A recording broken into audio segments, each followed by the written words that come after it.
Selamat datang kembali di channel Profesor Parno. Di video kali ini gue mau coba bahas mengenai apa itu Natural Language Processing.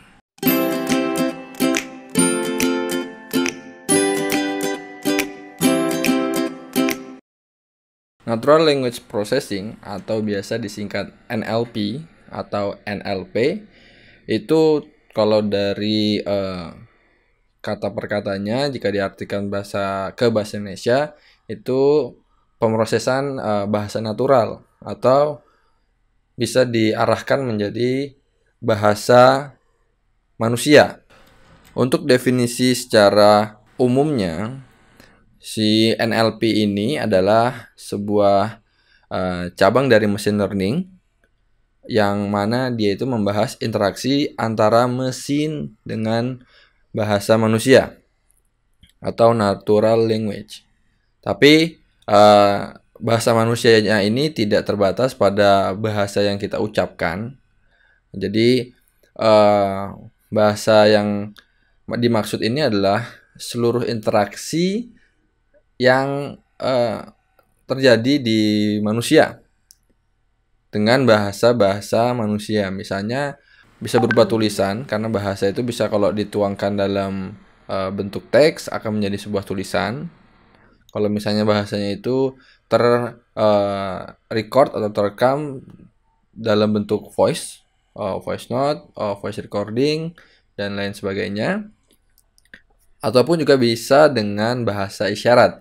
Jadi bahasa isyarat itu juga termasuk sebagai sebagai salah satu media interaksi bahasa ataupun percakapan. Nah, di sini ini typo ya, ini bukan tidak terbatas tapi tidak terbatas. Apa sih contohnya dari NLP? Karena kalau misalnya definisi aja biasanya orang itu masih kurang paham. Untuk contohnya sendiri itu ada beberapa yang bisa gue tangkap. Misalnya kalau interaksi manusia di sosial media yang biasanya dituangkan dalam bentuk tweet, misalnya di Twitter, atau misalnya sebagai posting di Facebook, ataupun posting di Instagram berupa image. Nah, itu juga termasuk dari salah satu contoh dari NLP. Jadi termasuk dari post di sosial media. Nah, ada lagi berupa halaman website. Jadi halaman website itu kan biasanya berupa artikel-artikel yang ditulis oleh seseorang yang ditampilkan atau diletakkan di sebuah website tertentu. Bisa juga resep obat, karena resep obat ini kan interaksi dokter dengan pasien. Terus seperti yang gue bilang tadi, audio, dalam bentuk audio ketika bahasa atau media interaksinya itu direkam melalui media suara, bisa berupa audio ataupun voicemail. Dan selanjutnya ada komen pada sistem kontrol atau komen OS biasanya, komen OS atau misalnya komen pada shell, itu juga termasuk dari bahasa natural language processing. Kita juga bisa melakukan beberapa teknik-teknik machine learning di komen pada sistem kontrol.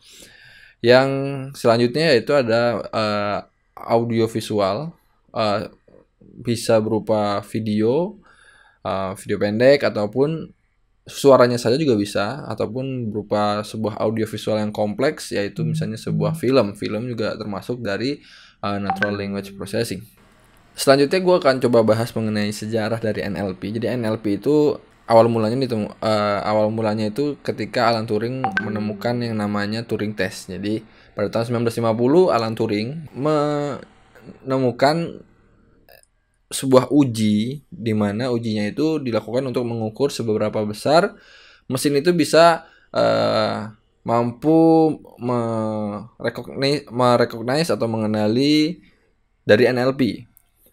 Nah, itu namanya disebutkan Turing Test pada tahun 1950, dan itu juga menjadi cikal bakal lahirnya Natural Language Processing pada tahun 1950 itu juga. Nah, di NLP ini ada apa aja sih? Maksudnya ada unsur-unsur yang penting, yaitu yang penting itu sebenarnya adalah part of speech. Nah, jadi di part of speech ini adalah merupakan bagian yang paling penting dan paling membedakan antara machine learning dengan hard code. Jadi di machine learning ini, di NLP spesifiknya, kita membutuhkan sebuah metode di mana kita bisa mengenalkan bahasa natural kepada mesin. Bagaimana caranya? Karena tidak mungkin mesin bisa mengetahui apa. Sebagai contoh misalnya, mesin bisa mengetahui apa yang kita ucapkan atau kita tuliskan itu dengan hanya kita memasukkan speech atau teksnya saja atau audionya saja. Nah, si mesin itu pun harus mengerti part of speech, di mana part of speech ini juga sama dengan part of speech yang dikenali oleh manusia. Jadi part of speech ini adalah upaya dalam membuat mesin untuk mengenali bahasa manusia, bahasa natural. Nah, caranya bagaimana? Caranya adalah kita perlu memecahkan kata-kata dalam bahasa menjadi suatu kelas tersendiri. Nah, itu seperti halnya kita punya misalnya ada kata benda, kata kerja, kata sifat, dan lain-lain, ada subjek, predikat, objek. Nanti kita akan bahas di slide selanjutnya. Itulah pentingnya apa itu part of speech atau biasa disingkat POS. Jadi POS adalah segmentasi dari kata-kata yang bisa dikelompokkan berdasarkan misalnya kata jenis katanya, atau biasanya kalau dalam bahasa Inggris biasa disebut dibagi berdasarkan grammarnya. Verb, objek, noun, adverb misalnya, itu merupakan part of speech yang perlu dikenalkan juga ke dalam mesin, sehingga mesin itu juga paham apa yang kita maksud, apa yang kita ingin sampaikan dari tulisan, teks, ataupun visual ataupun audio visual yang kita berikan. Jadi nanti kita juga memperkenalkan apa itu subjek, subjeknya itu berupa apa, apakah itu noun, ataupun itu misalnya ada kata kerja. Nah, kata kerjanya ini diikuti dengan objek, objeknya itu adalah apa, misalnya diikuti dengan noun lagi, atau misalnya ditambahkan juga dengan adverb, misalnya ditambahkan dengan adjektif dan lain sebagainya. Jadi nanti si machine learning ini benar-benar bisa memahami dan mengenali persis apa yang dimaksud, bukan apa yang dikatakan, tapi mesin itu mampu mengenali apa yang diinginkan, apa tujuan yang ingin disampaikan dari bahasa natural yang kita sampaikan. Ini baru sampai dengan part of speech-nya saja. Nanti dari sini NLP ini bisa kita kembangkan menjadi banyak hal. Misalnya kita ingin melihat sentimennya, yang paling common dibahas di sekarang ini itu adalah gimana sih sentimen dari kata-kata ini, terkhusus di sosial media ya.